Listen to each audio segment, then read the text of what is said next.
अस्सलाम वालेकुम। दुआएं ना छोड़ें, चाहे आपको ये लगे दुआएं खाली जा रही हैं, चाहे आप हाथ उठाए उठाए थकने लगे, चाहे आप दिल उम्मीद खोने लगे। दुआएं ज़मीन से उगने वाले पौधों की तरह होती हैं।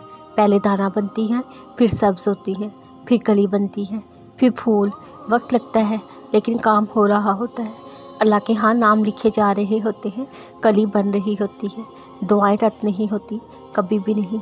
यकीन रखें, हम देख रहे हैं बार बार तुम्हारा आसमान की तरफ मुँह करना, तो ज़रूर हम तुम्हें फेर देंगे उसकी तरफ जिसमें तुम्हारी खुशी है।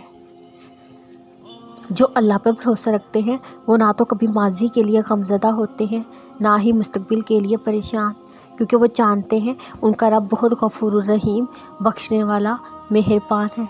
और ये भी कि उनके रब ने फरमाया कुरान में, उनका कल आज से बेहतर होगा इंशाअल्लाह।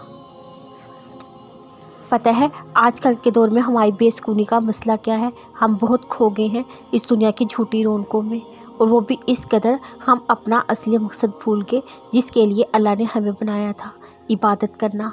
हम बस समझते हैं अगर हमारे पास बहुत ज़्यादा पैसे होंगे, गाड़ी होगी, अच्छा घर होगा, हम डॉक्टर या किसी अच्छी पोस्ट पे होंगे तो हमें सुकून मिल जाएगा, हम खुश हो जाएंगे, जो कि बहुत ही गलत है।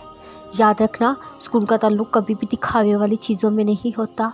अरे सुकून का ताल्लुक़ तो हमेशा रूहानी चीज़ों से होता है, जैसे कि सच्चे दिल से अल्लाह ताला की इबादत करना, रात की तन्हाइयों में उससे बातें करना, अपने दर्द सुनाना।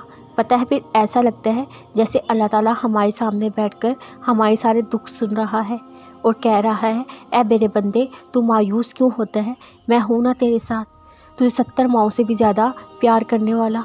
मैं भला तुम्हें कोई तकलीफ़ क्यों दूंगा, और दूंगा तो यकीनन उसमें मेरी बहुत बड़ी मसलियत होगी या फिर आजमाइश। अल्लाह अपने बंदों को कभी अकेला नहीं छोड़ता। ये तो हम बेवफा हैं जो उसकी लाजवाल मोहब्बत को नज़रअंदाज करके फ़ानी और नापायदार मोहब्बतों को तलाश करते फिरते हैं। जब वो ताल्लुकात हमारी उम्मीद तोड़ते हैं, हम शिकवा करते हैं, अल्लाह ने मुझे तन्हा क्यों कर दिया। ये तन्हाई तो खुद आपका इंतखाब थी।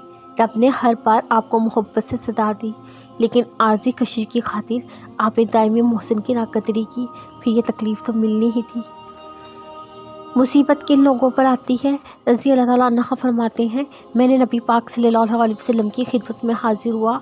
आप सल्लल्लाहु अलैहि वसल्लम बुखार की कैफियत में थे, तो आप फरमाते हैं मैंने अपना हाथ आप सल्लल्लाहु अलैहि वसल्लम पर रखा तो आपके बुखार की गर्मी मुझे लहाफ के ऊपर से महसूस हुई।